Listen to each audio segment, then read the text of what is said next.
नमस्कार प्रिय विद्यार्थियों। और आज हम नई क्लास की ओर चलते हैं, देखते हैं कैसी क्लास रहती है। और मेरे को उम्मीद है कि जितने भी आप क्लास देखते हैं वो बहुत ही इंटरेस्ट क्लास लग रही है। और यदि किसी क्लास में दिक्कत आती है तो ज़रा सा कमेंट बॉक्स में बता देना सर इस प्रकार की दिक्कत आ रही है और ये चीज़ समझ में नहीं आ रही है। बाकी वरना हम कंटिन्यू क्लास से कर रही है, ठीक है। देखिए पिछली क्लास का हम क्रांति के बारे में बात की थी, क्रांति होने के, और थोड़ा सा कोई एक दो क्लास और बनती थी उसकी, लेकिन फिलहाल वो छोड़ दिए। क्यों छोड़ी?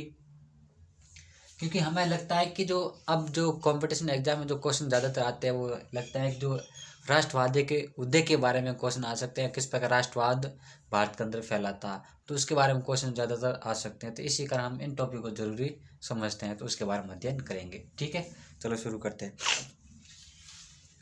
अब देखिए इसके अंदर क्या होता है, अलग अलग राष्ट्रवाद के प्रारंभ होते हैं, अलग अलग जगह पर अलग अलग प्रकार के होते हैं। कैसे सर? हमें राष्ट्रवाद का प्रारंभ हमें समझे नहीं। जरा सा देखिए, पहले हम क्या थे, जब अंग्रेज भारत में नहीं आए थे, ठीक है, अंग्रेज भारत में जब नहीं आए थे उससे पहले है ना, एक ठीक ठाक प्रकार से हमारा जो शासन व्यवस्था वो चल रही थी। देखिए देशी राजाओं द्वारा शासन यहाँ पर कर रहे थे, तो हमें किसी प्रकार की कोई दिक्कत नहीं थी। लेकिन अंग्रेज जब भारत में आए थे तो दिक्कत बहुत ही अधिक बढ़ गई थी। क्यों? क्योंकि जब वो भारत के अंदर आए थे ना, तो उन्होंने डायरेक्ट हमारे ऊपर कब्जा करना शुरू कर दिया, प्रशासनिक रूप से, राजनीतिक रूप से।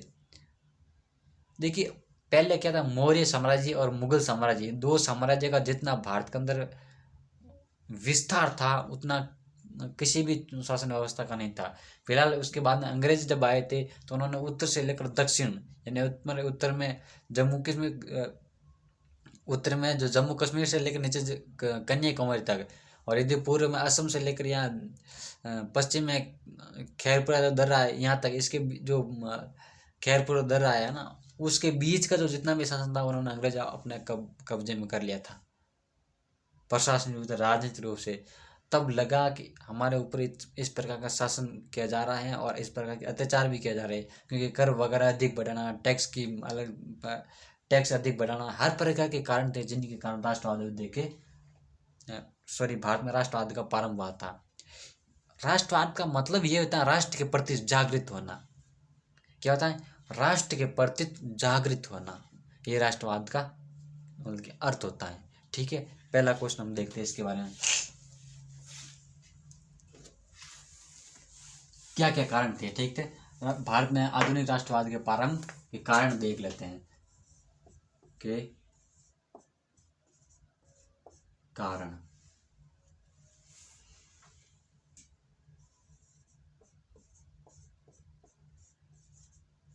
भारतीय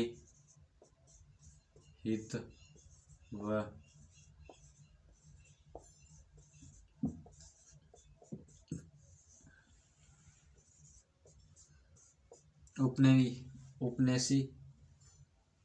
उपनिवेशी हित में संघर्ष,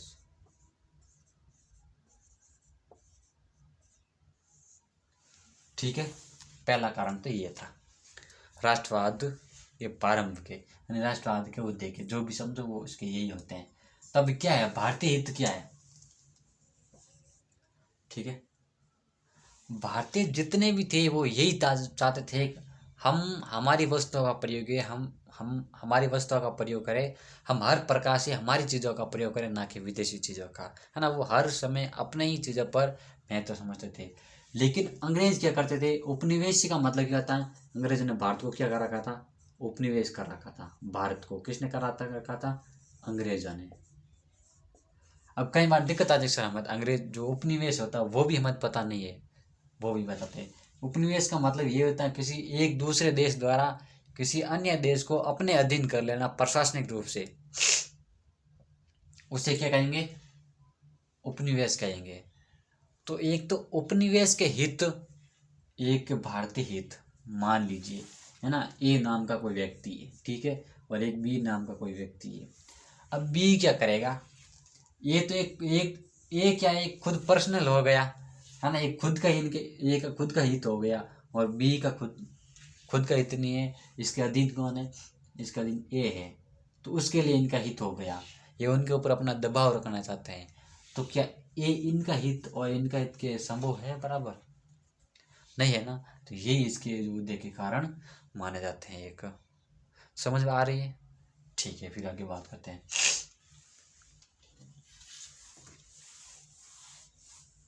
अब देखिए आगे क्या होता है।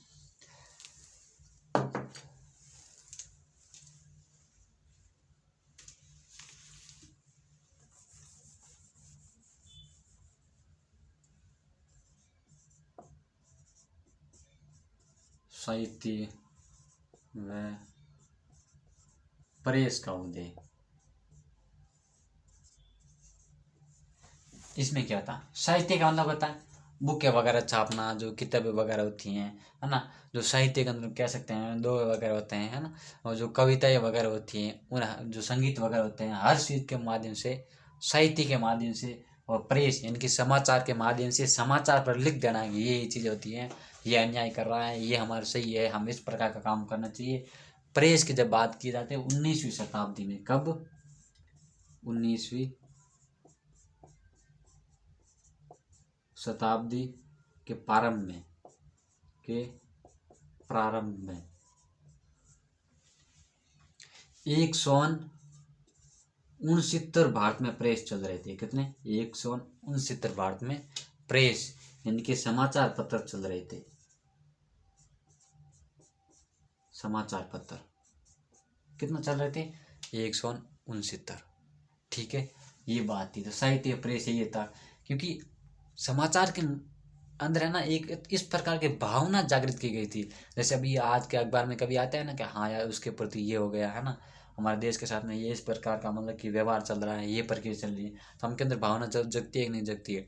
कभी कभी है ना बॉर्डर पर हम ये सुनते हैं कि हमारे जो फौजी इतने शहीद हो गए हैं, और जो हमारे विपक्ष में थे सब, जो सामने वाले, जो सामने देश वाले थे, जैसे चीन है, चीन ने जब जड़प रूप से आक्रमण कर रहे थे, जैसे मान लीजिए पुलवामा हमला था, जब पाकिस्तानी रूप से आतंकवादी यहाँ पर भारत में आकर विस्फोट किए थे, तो उसके माध्यम से हमें क्या लगा था, एक अलग प्रकार का जोश भरा था ना। क्या भरा था कि उन्होंने हमारे 42 फौजी भाइयों को मतलब कि इस प्रकार एक हादसे के अंदर उनकी मतलब कि वो शहीद हुए हैं, तो हम उसका बदला जरूर लेंगे ना, हर प्रकार से जरूर लेंगे, उनको छोड़ेंगे नहीं। वो हम कैसे पता चला, अब मीडिया के माध्यम से पता चला, समाचार के माध्यम से पता चला, एक दूसरे के कहने पर पता चला ना। तो हमारे अंदर जब भावना, एक अलग प्रकार की भावना जागृत होती है, हमारा भारत के प्रति भावना जागृत होती है, जिसे हम क्या कहते हैं, राष्ट्रवाद की भावना कहते हैं, राष्ट्रीयता की भावना कहते हैं, देश के प्रति भावना कहते हैं। यही इसका कारण होता है। ठीक है, आगे देखते हैं आगे क्या है वो बिजनेस।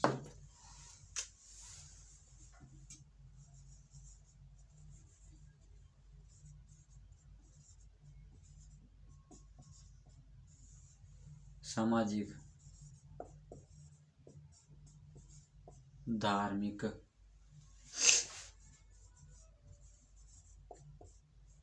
सुधार। ठीक है, अब पहले हमारे क्या था, भारत के अंदर अनेक प्रकार की कुरीतियाँ भी थी, है ना, हर प्रकार के जो अलग अलग जो एक विवाद की भावनाएं, और समाज में एक तरफ एक प्रकार से कुप्रथाएं, जैसे बाल विवाह होती थी, विधवा का मतलब कि विधवा होने पर उसको जला दिया जाता था, सती प्रथा होती थी, कन्या भ्रूण हत्या थी। तो ये अनेक प्रकार की प्रक्रिया थी, है ना। और फिर जो जातिवाद की भावना थी, ऊंच नीच की भावना थी, ये ब्राह्मण है, ये दलित है, इस प्रकार की भावनाएं थी। लेकिन जब शुरुआत की बात की जाए ना, जो इन विदेशी आक्रमण हो रहे थे उनसे पहले की बात करें ना, तो किसी भी प्रकार की इस प्रकार की भावना नहीं थी कि ये ब्राह्मण है और ये इस प्रकार दलित है, ये जो नीची जाति का है, तो इसके अंदर भेदभाव की भावना ये कभी नहीं थी। लेकिन उनके आक्रमण होने के बाद में धीरे धीरे लोग समझने लगे, तो उन्होंने अलग अलग कैटेगरी बना दी कि ये इस प्रकार की कैटेगरी है। पहले सभी एक बराबर थे। अब मानो जब शुरुआत में सब एक बराबर थे, कि उस समय कौन सी जाति प्रथा थी, कौन से भेदभाव थे, ये तो सारे बाद में धीरे धीरे इनका आक्रमण होने के बाद में, समझ रहे हैं ना बात। तो ये इस प्रकार की, तो इसमें जो कुरीति थी जो सामाजिक क्षेत्र के अंदर, वो सारी दूर करने की कोशिश की गई थी, उसमें सुधार लाए थे धीरे धीरे। फिर धार्मिक जो एक धर्म की जो भावनाएं थी, कोई कहता है ये मेरा इस प्रकार का धर्म है, हम अलग अलग कल्चर की बात की जाए, तो इसमें जो कुरीति थे ना उनके अंदर भी सुधार किया गया। और दोनों में सुधार करके एक राष्ट्रीयता की भावना लाएगा। इन दोनों के बीच में से एक रास्ता निकलेगा तीसरा, जिसे हम राष्ट्रीयता की भावनाएं कहते हैं। तो इस प्रकार राष्ट्रीयता की भावना भी एक सबसे बड़ा कारण है। कौन सा? सामाजिक और धार्मिक सुधार। समझ में आ रही है ना? फिर आगे बात करते हैं।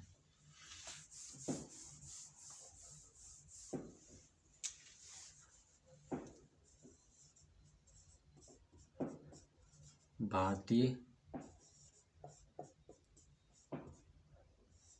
अतीत का पुनः अध्ययन।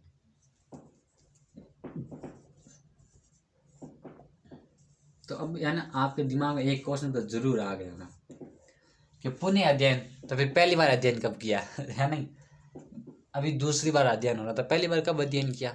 देखिए, अब भारत का जो अतीत है ना, इतिहास एक बहुत ही रोचक है। कैसे? आपने कई बार सुना होगा, क्या सुना? कि हमारे राजा महाराजा ने इस प्रकार की जो परेशानी झेली थी, है ना। जब अपन देखिए, एक अपने ऊपर लीजिए कि अपन जब है ना एक ऐसे हम कहते हैं ना कि सदमे में हम चले जाते हैं, हम टेंशन में हो जाते हैं, तो बैठे बैठे कुछ सोचते रहते हैं क्या करें, फिर पढ़ने में मेहनत नहीं लगता, हर कार्य किसी कार्य में मन भी नहीं लगता है।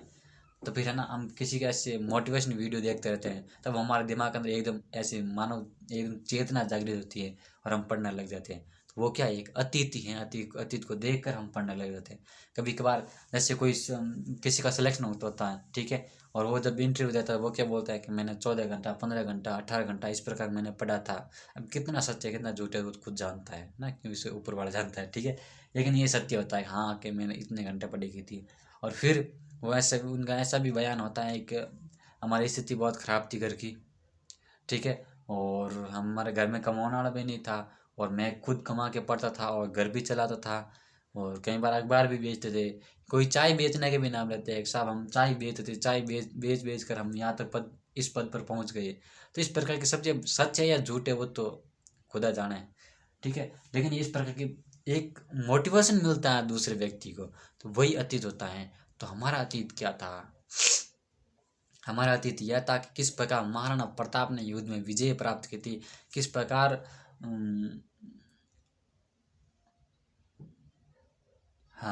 किस प्रकार महाराणा प्रताप ने अपनी विजय प्राप्त की थी, ठीक है, और किस प्रकार पन्ना धाई ने अपना जो पुत्र था, है ना, उनका बलिदान देखकर उदय सिंह को बचाया था, है ना, एक मेवाड़ का राज बचाया था। किस प्रकार दुर्गादास राठौड़ ने अपना 30 वर्ष तक जोधपुर की रक्षा की थी, फिर अजय सिंह को वहाँ का राजा बनाया था। किस प्रकार औरंगजेब से विरोध युद्ध लड़े थे। तो ये अलग अलग हम ये हमारा अतीत है, ये हमारा इतिहास है, इसे हम जागृत होते हैं और हमके अंदर इस प्रकार की भावनाएं बढ़ती हैं।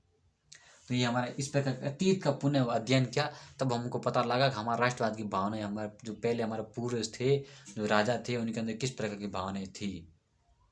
अब वाले राजा तो बिक गए हैं, सारे पैसों में बिक गए हैं, सारे अंग्रेजों का अधीन हो गए हैं, ठीक है ना। तो वो इस प्रकार की बात, फिर सब जागने लगे धीरे धीरे कि हाँ यार गजब खतरनाक चीज थी।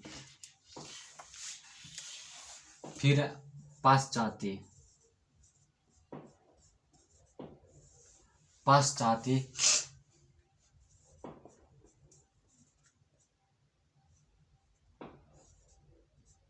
शिक्षा का अध्ययन।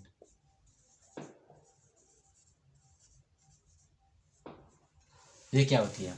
देखिए, पाश्चात्य शिक्षा यानी कि हमारी जो शिक्षा थी हम ग्रहण कर रहे थे, और जैसे ही अंग्रेजी शिक्षा का यहाँ पर भारत में उदय हुआ, ठीक है, एक अंग्रेजी शिक्षा की क्रांति भारत के अंदर हुई थी।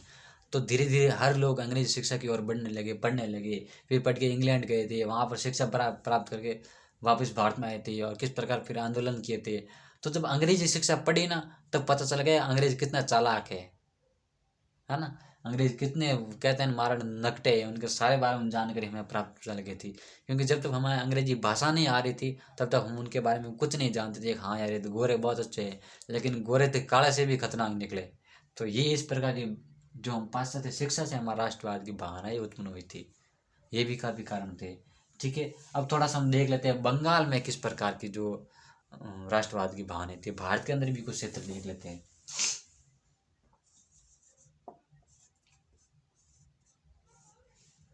बंगाल में उतरी, ठीक है। बंगाल में की बात की जाए तो राजा राम मोहन राय हर तरीके से प्रयास कर रहे थे, ठीक है, एक ब्रह्म समाज के माध्यम से। तो उनकी जो किस प्रकार की योगदान था उसका तो हम अतुल्य योगदान है, हम उनको कभी भुला भी नहीं सकते। लेकिन उनके साथ में उनके जो अनुयायी थे, उनके जो सहयोगी थे, है ना, उनके सहयोगी ने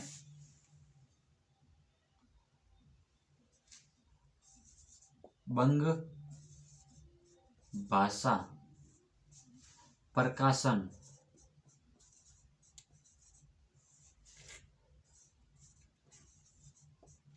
सभा का स्थापना की, ठीक है। इनके जो सहयोगी थी उन्होंने कहा हम एक अलग नए तरीके से काम करेंगे। क्या करेंगे कि हम ये करेंगे, बंग भाषा प्रकाशन सभा का मतलब कि गठन करेंगे, जो इन्होंने किया था 1836 में। ये इनका एक सबसे बेस्ट काम था। जैसे क्वेश्चन एग्जाम में क्वेश्चन पूछे, बंग भाषा प्रकाशन सभा का गठन कब किया गया था?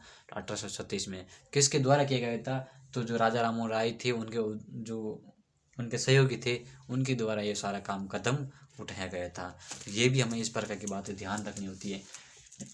तो इस प्रकार के हर प्रकार के जो थे कि सामाजिक क्षेत्र में, आर्थिक क्षेत्र में, राजनीतिक क्षेत्र में, धार्मिक क्षेत्र में, ठीक है ना, उन्होंने हर क्षेत्र में कई लोगों ने भी प्रयास किए थे।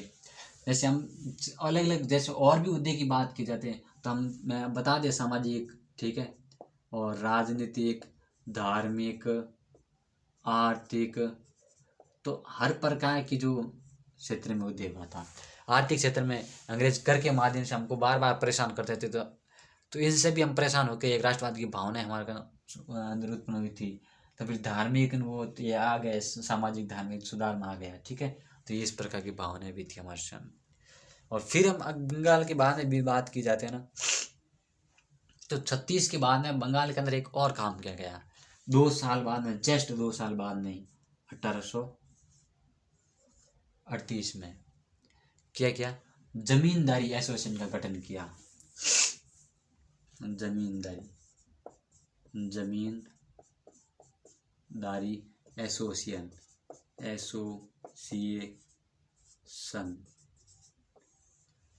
कब किया? 1838 के अंदर। ये भी ध्यान रखनी है, ठीक है। ये गठन करने, इसका तात्पर्य क्या था? जमींदारी एसोसिएशन यानी कि एक इस प्रकार का गठन किया गया था, जमींदार एकत्रित होकर एक आंदोलन करने के क्षेत्र में। तो अपन को ज़्यादातर यही ध्यान रखना है, क्वेश्चन पूछ लिया जाए कि जमींदारी एसोसिएशन का गठन कब किया गया था? 1838। बंग भाषा प्रकाशन सभा का गठन कब किया गया था? 1836। और अब एक नया आएगा, क्या आएगा कि इंडियन एसोसिएशन का गठन कब किया गया था? Sorry, Bengal British India association का गठन, इंडिया सोसाइटी का गठन कब किया गया था? ठीक है, अलग अलग नाम है, बहुत अजीब नाम है। बंगाल ब्रिटिश इंडिया सोसाइटी, इनका गठन कब किया गया था? तो 1843 के अंदर, ठीक है। ये बात ध्यान रखनी होती है। फिर एक और बात आएगी, फिर आएगा ब्रिटिश इंडियन एसोसिएशन का गठन कब किया गया था? Very very most and important, British association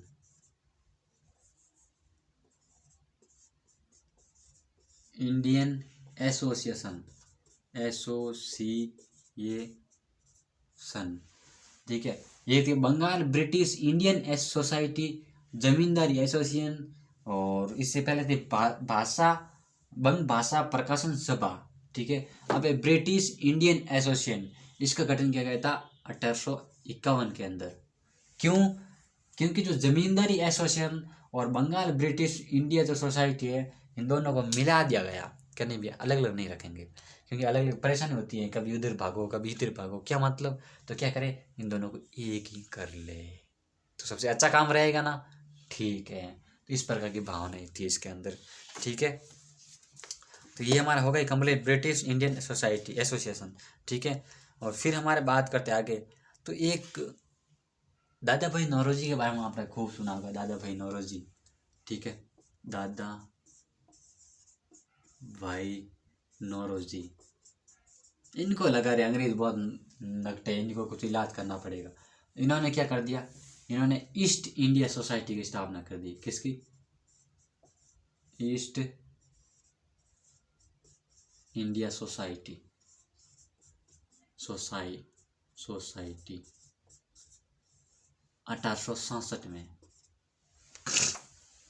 ठीक है ना। तो इंडिया दादा भाई नौरोजी ने 1867 के अंदर ईस्ट इंडिया एसोसिएशन, ठीक है, सोसाइटी लेकिन तो एसोसिएशन कर दो इनको, एसोसिएशन,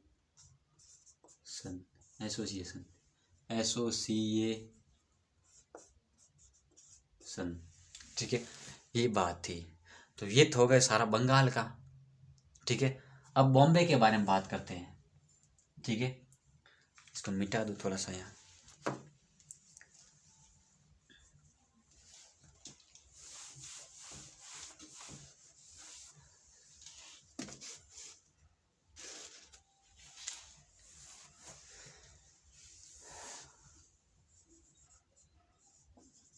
बॉम्बे में राजनीति घटनाएं, ठीक है, घटनाएं। तो पहले बॉम्बे एसोसिएशन, बॉम्बे,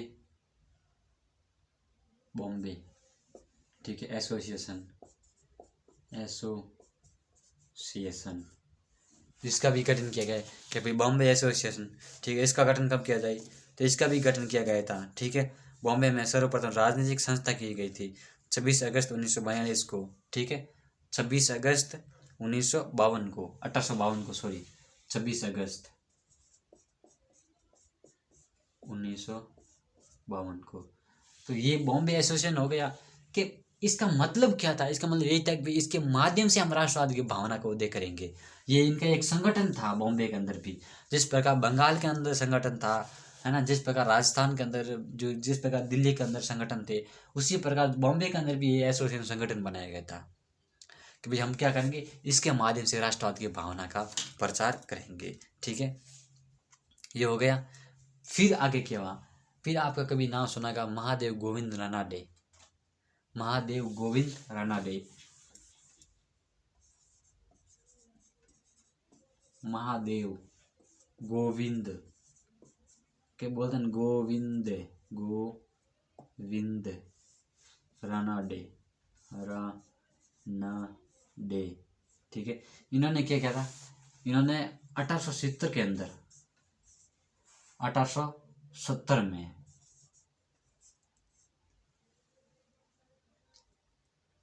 क्या कर दिया? पुनः सार्वजनिक सभा की स्थापना की, पुनः सार्वजनिक,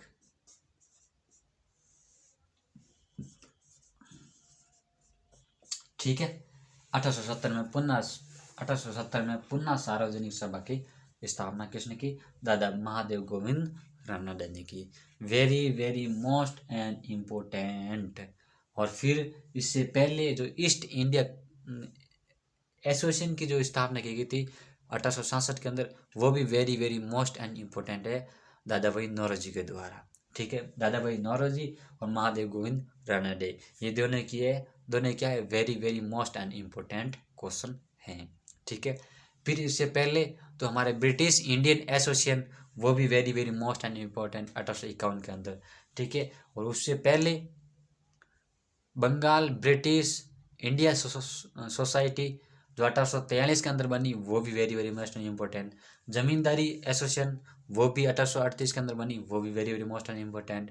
फिर इससे पहले बंग भाषा प्रकाशन सभा, वो बनी, वो भी 1836 के अंदर, वो भी very very most and important. जब राष्ट्रवाद की भावना का जो क्वेश्चन पूछेंगे तो यहाँ से क्वेश्चन निकल सकता है, मेरे को बहुत ज़्यादा विश्वास है कि यहाँ से क्वेश्चन निकलेगा, ठीक है। और जब क्वेश्चन निकलेगा तो इसी वीडियो का हम काट के बताएंगे कि हम क्वेश्चन उस समय बताए थे। आज की तारीख क्या है देख लो, 28 तारीख 11 महीना 2023, ठीक है, याद रखना इस बात को, ठीक है। फिलहाल हम आगे बात करते हैं किस प्रकार की प्रक्रिया थी, ठीक है। पुणे के अंदर बात कर लेते हैं। तो बॉम्बे प्रेसिडेंशियल एसोसिएशन 1885 के अंदर, बॉम्बे प्रेसिडेंस एसोसिएशन 1885 में, 1885 में बॉम्बे प्रेसिडेंस एसोसिएशन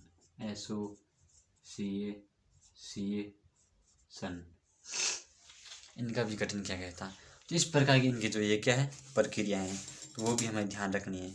फिर हम मद्रास की राजनीतिक घटनाएं देख लेते, थोड़ी बहुत मद्रास की देख लें, इसको हटाए।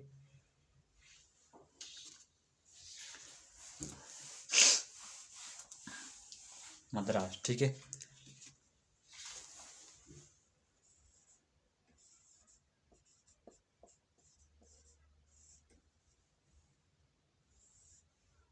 मद्रास की राजनीतिक घटनाएं, राजनीति घटनाएं। अब ये थी, क्या थी? Madras native society, Madras native society की मतलब कि इसका गठन किया गया था। किसकी? मतलब कि मद्रास नेटिव सोसाइटी। तो ये भी very very most and important, native society, जो कि मतलब गजलू लक्ष्मी, कौन थे? गजुलू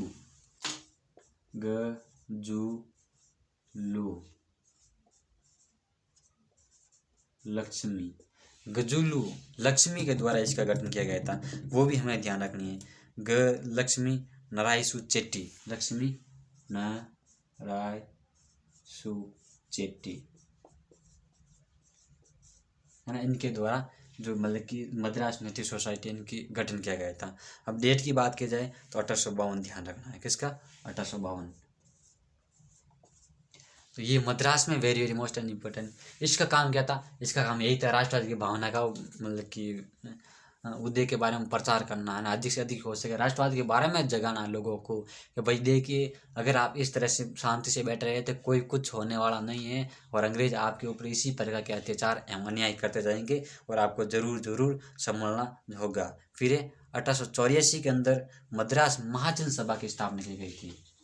1884 में मद्रास महाजन सभा,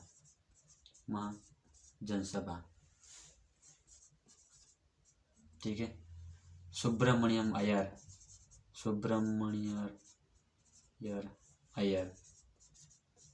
ठीक है। सुब्रमण्यम अय्यर भी इसके अंदर शामिल थे, ठीक है। और फिर पी आनंद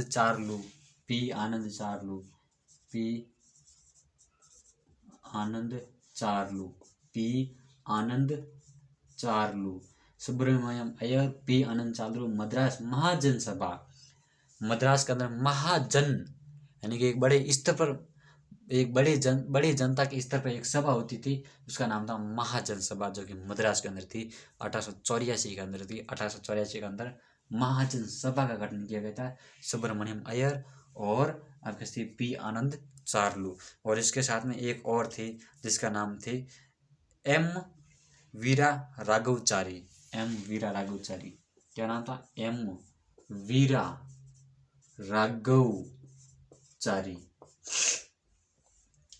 राघवचारी, सुब्रमण्यम अय्यर, पी आनंद चार्लू, ये तीन थे। जो वापिस नाम याद करो, क्या है? एम वीरा राघवचारी, सुब्रमण्यम अय्यर और पी आनंद चार्लू, ठीक है। ये तीन थे जो मद्रास के अंदर महाजन सभा का गठन किया था। कब किया था? 1884 के अंदर किया था, ठीक है। और इससे पहले 1852 के अंदर जो मद्रास नेटिव सोसाइटी का गठन किया गया तो गजुलू लक्ष्मी नारायसु चेट्टी थे। 1800 कब? लक्ष्मी नारायसु, ठीक है, 1852 के अंदर। तो वो भी हमें ध्यान रखना है। इस प्रकार की दो बातें, 1852 और ये 1884 वाली, ठीक है। लक्ष्मी नारायसु चेट्टी 1852 के अंदर और 1884 के अंदर मद्रास के अंदर महाजन सभा। दो ही ध्यान रखना है, बाकी कुछ आपको ध्यान नहीं रखना है, ठीक है। फिर अग्रणी राष्ट्रीय, तो ये था सारे धीरे धीरे लगभग आपके कंप्लीट हो गए हैं, ठीक है। तो इस प्रकार की थी। फिर इंडियन एसोसिएशन ऑफ कलकत्ता, उसका भी स्थापना किया गया था। इंडियन इंडियन नेशनल सोसाइटी, ठीक है, फिर और इंडियन एसोसिएशन, इस प्रकार की खूब सारी घटनाएं की गई थी, ठीक है। तो ये हमारा जो थी भारत के अंदर आधुनिक राष्ट्रवाद के प्रारंभ के जो कारण शामिल थे, है ना, जो इनके जो होने के जो कारण थे, सारी इस प्रकार की सोसाइटी थी, इनका गठन किया गया था। मद्रास महाजन सभा है, ठीक है, जो पीवी आनंद थे, पी आनंद चार्लू थे, ठीक है, और सुब्रमण्यम अय्यर थे,